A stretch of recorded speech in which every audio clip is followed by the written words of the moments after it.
process of prosthetics is something I don't think people are quite aware with how extensive it is. It's such a complex department, and the build that goes into these things is quite time-consuming. From seeing our actor come to our studio and we take a head cast of him, to sticking a makeup on set is, it's quite a long build time. But I think what's great for us is that it's lovely to see all our hard work and all these things we've built actually make it to the screen as well at the end of the day.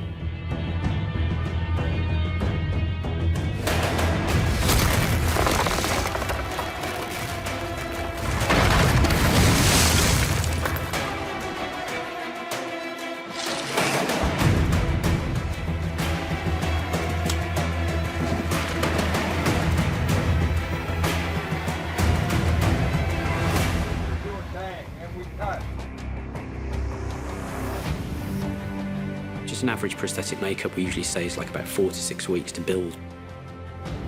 We have so many patient actors that sit in our chair for like 4, 6 or 8 hours at a time. So by the time we usually step on set to do a rehearsal, we've already pretty much done a full day's work. So to then film and have our fun on set, making sure everything's not falling off people for 12 hours. The D-rig in the evening can take a good an hour, or 2 hours. People are quite unaware of the length of time and the process that goes into these things.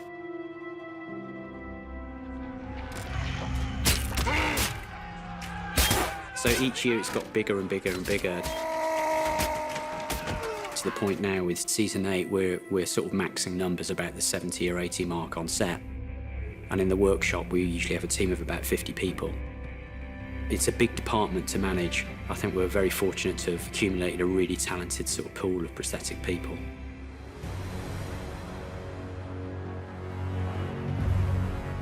I got hired season 4.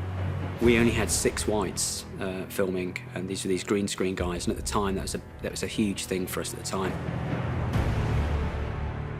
Cut to Hardhome the following year, where it just exploded.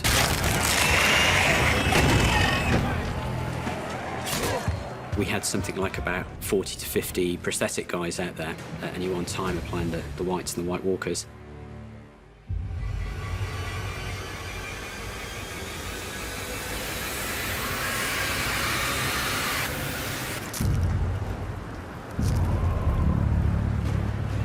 When we found out 2 years ago there's only 13 episodes left, I think we were obviously gutted and distraught.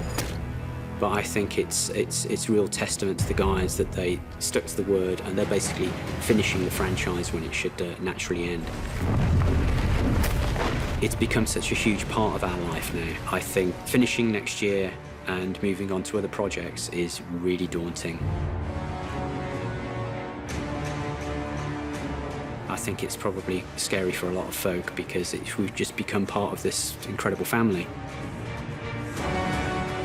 The end is nigh, but I think it's going to be a big end.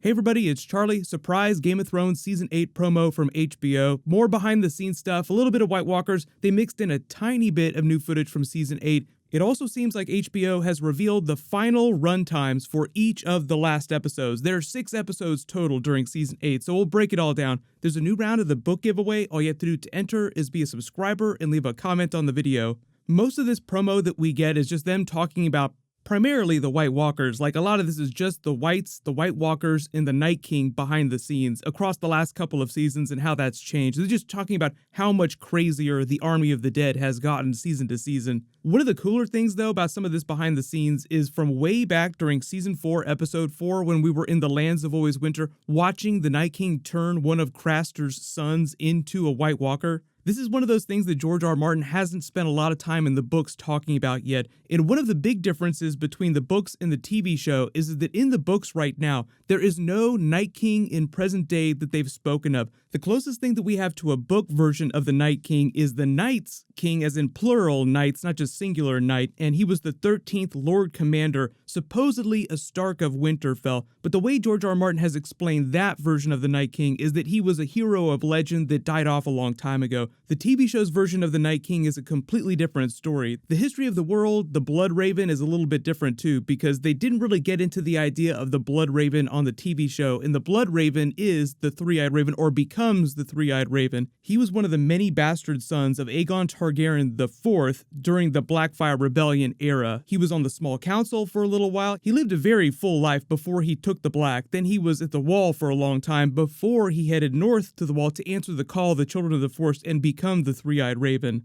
So it'll be interesting to see if the TV show incorporates any of the myths and legends about the 13th Lord Commander, Night's King, that was a Stark of Winterfell. They've been a lot better about doing these extended promos and behind the scenes and little documentaries for the episodes the last couple of seasons. They didn't do it quite as much during the first couple of seasons, so it's always fun to see stuff from earlier on the show. And then obviously all the behind the scenes that you see from Hardhome was the different actor playing the Night King. Then by the time you get to all that season 6 behind the scenes, when they're in episode 5 at the Three-Eyed Raven's tree, all this stuff here, we get to the Vladimir Furtick version of the Night King. I just did a preview video for his character because he did a really big interview talking about what his goals are as the Night King during season 8, the very specific targets that he has that he wants to kill, so I'll link that video at the end of this.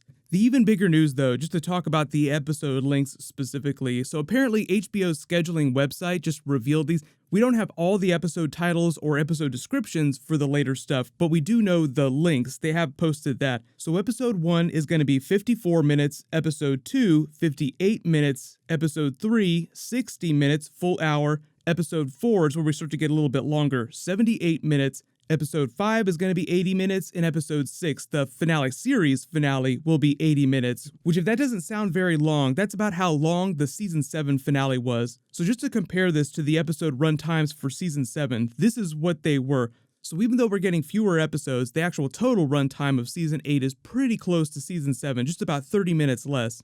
Remember last year, there was a rumor that episodes were going to be super long, and then just a little while ago at the TCAs, HBO and Casey Bloys came out and said, no, tried to dispel all those rumors. They're going to be much closer to time, and time is what you would call a normal episode for HBO, which is like a little under an hour long because they don't have commercials. So just looking at each of the individual episodes, episode 1 is 54 minutes. That's a little bit shorter than season 7 episode 1, Dragonstone, but pretty close. Episode 2 also just a little bit shorter, but almost the exact same length as season 7 episode 2.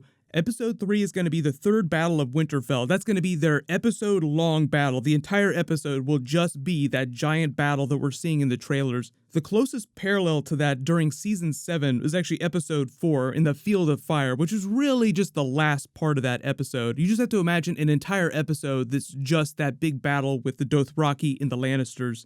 Episode 4 is another David Nutter directed episode, so obviously that's going to be the aftermath of the battle, potential destruction of Winterfell, then them potentially turning their sights to what's happening with Cersei, the Golden Company, and King's Landing, which I think will be a much bigger thing the second half of the season after they've dealt with this first big battle with the White Walkers. I know there's still a lot of questions about what's happening with the Army of the Dead, the Night King, the White Walkers, and what's happening in King's Landing, because it would be a huge twist if they dealt with the Army of the Dead the first half of the season, but there's still ways to explain how the Army of the Dead is largely eradicated, but the Night King or White Walkers survive to make it down to King's Landing to replenish their ranks before the end of the season. I wouldn't expect too much of a big battle to happen in episode 4 because episode 5 is another Miguel Sapochnik directed episode that's going to be an hour and 20 minutes long. There will probably be some form of battle at King's Landing during that episode with the Golden Company, but it's an hour and 20 minutes long. Remember, like one of the longest episodes that the series has ever had. The longest so far was the season 7 finale, which is 80 minutes, and so that means that the last 2 episodes of season 8 are going to be the exact same length, so those will be like your small movies. Episode 6, the series finale, is directed by Dan and Dave. I'm not expecting any really huge battle or anything like that because that's not really their specialty. I think it'll be mostly character work in wrapping up all these storylines. I've already done a couple videos about what the actors have said about the series finale and what I think is going on with the characters, but we'll do more as we get more footage. But I think most of the promos they release the next couple of weeks before the season starts will be footage from the first part of the season, but there will be more trailers before the season gets here, so no worries. It's just that right now, they're leaning so hard on that big episode 3 battle that I think that most of the footage is going to swirl around that because they want you to think that they're going to kill off a whole bunch of those big characters at Winterfell. So let me know in the comments, what do you think is going to happen with the Night King and the White Walkers after the big battle at Winterfell during episode 3? Do you think that the Night King will survive and then try to go down to King's Landing and turn a whole bunch of more people and there'll be another battle with White Walkers down there? Or do you think it's going to be a big twist? They take care of the Night King during episode 3. Then by episode 4, they go down south and it's still a big battle, but Cersei is the bigger villain than the Night King at that point. They've been leaning on the Night King and the Army of the Dead as villains for the last couple of seasons so hard that it would be a Ned Stark season 1 level swerve if they killed him off halfway through the season, then just proceeded to turn Cersei into an even bigger villain. The way that Lena Headey talked about Cersei's storyline during season 8 says that she's sort of trapped herself in a prison of her own making with the deals that she's made with Euron, the Golden Company, and the Iron Bank. So she's sort of teasing this comeuppance, like Cersei will eventually have to pay her debts, like a Lannister always pays their debts. And there's a bunch of people in line waiting to collect, primarily Euron standing at the front and the Iron Bank standing right next to him. So it'll be funny to see how she tries to keep the wolves, quote-unquote, at bay, because she has Jon Snow, the actual metaphorical wolves from the north, coming because the north remembers, but also she has these sort of terrible people that she's put herself in bed with, so to speak. Euron actually really wanting to bed her and marry her to become king. But post all your theories in the comments below. What'll happen is there'll be new Game of Thrones later this week. I'll name a giveaway winner when I post that, but leave all your video requests in the comments below. There'll be more promos like this posting in the next couple of weeks. While you wait for everything, click here for my preview of the Night King and the White Walkers during Season 8, and click here for a bunch of really big Easter eggs from the Game of Thrones Season 8 trailer. Thank you so much for watching. Everybody stay awesome. I'll see you guys tonight.